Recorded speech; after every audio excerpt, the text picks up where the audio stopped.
بسم الله الرحمن الرحیم.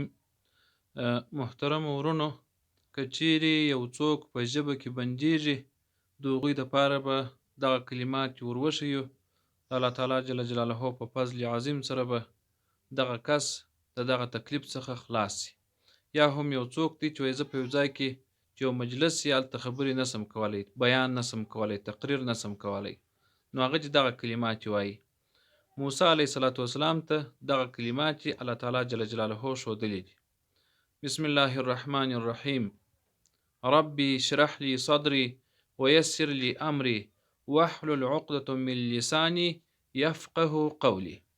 که چیرې یو څوک غواړي چې حافظه یې هم زیاته سي، په دغه نیت چې ووایي چې زه ډېر مسائل زده کمه، زه مثلا یو څوک متعلم وي، محصل وي، چې زما هغه کوم درس مې په ذهن کې پاته سي، هغه کس چې د هر لمانځه څخه وروسته 11 ځله دغه کلمات یې وایي.